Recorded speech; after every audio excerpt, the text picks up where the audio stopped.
All right, so one of the big stories in the Second Amendment community that I absolutely have to cover is ABC, IP, and Rare Breed Triggers is suing Tim Hoffman. It's for 3D printed super safety. They're suing him for that and defamation on December 23rd, 2025. That's when it hit. Merry Christmas. And Merry Christmas to you guys. Before we get too far into the video though, I do want to talk to you about something called the season of love. A lot of people would call this Christmas. Because it's the season of love, you know, you want to express that you love things. And you can go to onlytacticalfans@shopify.com and express that you love the ATF. Just like I love the ATF. They're a great agency out there making me feel safe, warm and fuzzy on the inside. So I'm going to wear a shirt expressing, hey, I love you guys. And if you'd like to also express your love for the ATF, go to onlytacticalfans@shopify.com where you can purchase this t-shirt that I'm wearing right here. And the sales from that help support this whole channel, my family, and keeping everything going because I'm demonetized from YouTube, likely indefinitely. So your guys' support at the Only Tactical Fans store is how I'm making it. And thank you. I do appreciate that. Now, as you guys know, I have covered the Rare Breed story 100 times. Obviously, before I was incarcerated, and it was a different story. It was the Rare Breed versus the ATF. And I was pretty critical of them. Not because of their fight against the ATF, or I don't like them, or I don't believe what they're trying to do, or anything like that. I just didn't like the way they handled their audience. Now, maybe they did it right and I didn't because I went to prison and they didn't. But in my head of how it should have been handled is, hey, guys, we're going through some legal battles. If you'd like to help support, you know, you can donate here. We're going to pull all of our products off of the market because the last thing we want is somebody to go to trial and be like, hey, they bought this after it was public knowledge that this product was illegal, and now they knowingly purchased a machine gun. Ultimately, they did win, so that didn't happen, but that was my big fear, and that's why I didn't like how they handled their case. Aside from the fact that I didn't like how they handled their case, they had my full support. It was just that one particular detail. So, I just wanted to get that out of the water, clear the air. I don't hate Rare Breed. I didn't hate what they did against the ATF. That was pretty admirable of them. And I'm really glad they came out on the other side. Like, that's awesome. That's pretty cool. I just didn't like how they handled their audience/customers.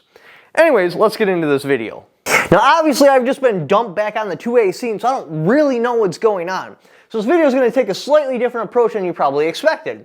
What you probably expected me to do is talk about the patent, how I feel about it, and how much weight it holds.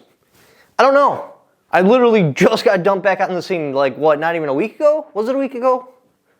Something like that. Anyway, so what we're going to actually do in this video is talk about the audience's view and how they view all this going on. Because in my opinion, that's the most important thing. How does the Second Amendment community see what's going on? And if I was actually, like, up to date with what everything is going on, these would be things I would look at before I made a video and decide how the video is going to be written. So let's go over the stats real quick. 90% across YouTube, X, well, it used to be Twitter, but now it's called X. I was just about to say Twitter. Instagram, Reddit, full support of Tim Hoffman. And they use quotes like rare greed, like that's their big thing. So 90%, that's, in my opinion, pretty overwhelming. They really like what Hoffman's doing, full support, 100% against Rare Breed. Now, 8% is mixed. They have an acknowledgement of the fight with Rare Breed with the ATF, but they also don't like the lawsuit and the fight against Tim Hoffman. They feel it's dirty, undermining the Second Amendment community, and some sort of like power grab. But again, like I said, they also acknowledge that, hey, we understand that the ATF said they have to enforce their patent. They just don't really feel that they're doing it properly. They understand they have to enforce it, but they don't like how they're enforcing it, if that makes any sense. I believe they were looking for more like, they'd like to see more of like a partnership between Tim Hoffman and Rare Breed instead of Rare Breed being Goliath and just stomping on the competition. That's how they view it. 90% view it that way, 8% also view it that way, but understand that they kind of have to do it. They just want them to do it differently. 2% full support against Rare Breed, or full support for Rare Breed. That's incredibly bad. They have pissed off essentially 98% of the entire Second Amendment community, but 90% extremely bad. They have 2% support. Now don't get me wrong, there's the 80-20 factor. That says that 80% of your customers are going to do 20% of the purchasing, and 20% of your customers are going to do 80% of the purchasing. So your tight-knit customers are where you want to be, but this is missing a zero. This is not 20%, this is 2%. So in my opinion, they need to reevaluate what they're doing and come at it at a different angle.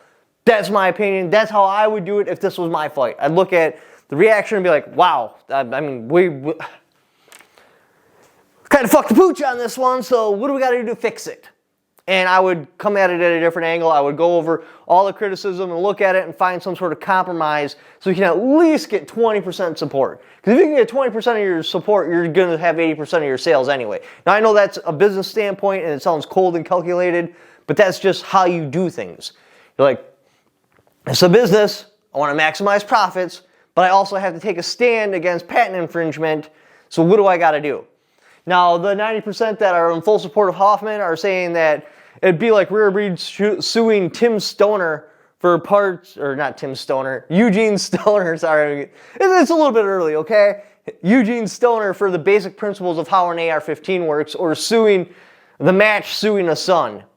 Yeah, they're in the same like ballpark, same sphere, but 98% of it see that it's not the same thing. They don't feel that their patent covers what Tim did. And then they're saying that the patent that, because they had bought some other patent, and they're saying that that one's flimsy at best, that it was put out after the super safety. So that's also something else Rare Breed needs to look at, like, hey, how do we make the audience feel better about this while still enforcing our patents, because, you know, patent infringement's a big deal, without coming off like we're crushing innovation.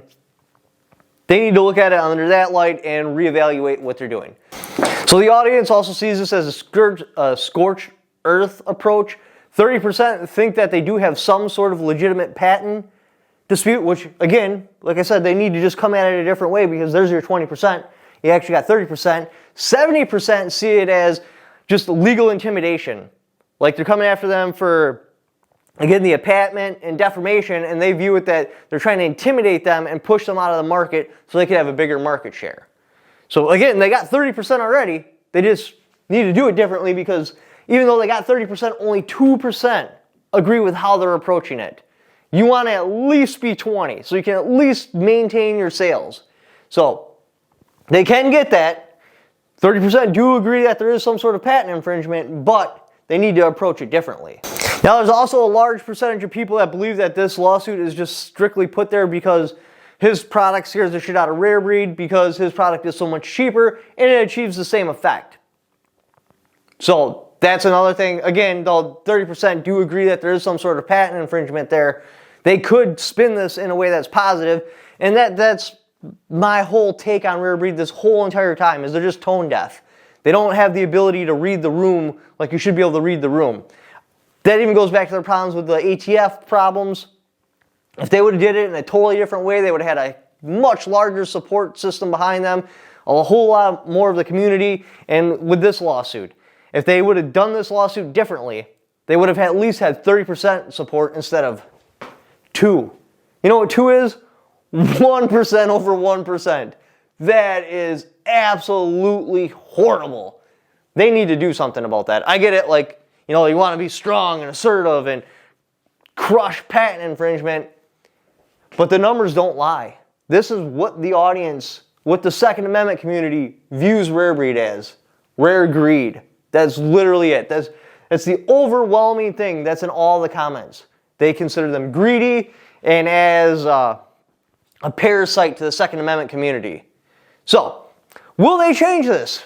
I don't know, man, because I made a whole bunch of videos explaining how they could do their fight against the ATF differently and get a larger percent of the audience and have more support, and they didn't. They continued to sell the whole entire time, and then they started doing that real shiesty stuff with the rare red beard triggers, and I don't think they're going to change. We'll have to see. I hope they do, because I think their product's awesome.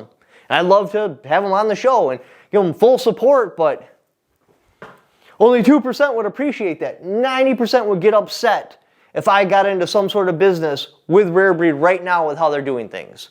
So, Let's hope they fix this. Because again, I'm going to win my appeal soon, and I'd love to be in business with them, but again, I can't. If only 2% are going to appreciate that, the numbers just aren't there.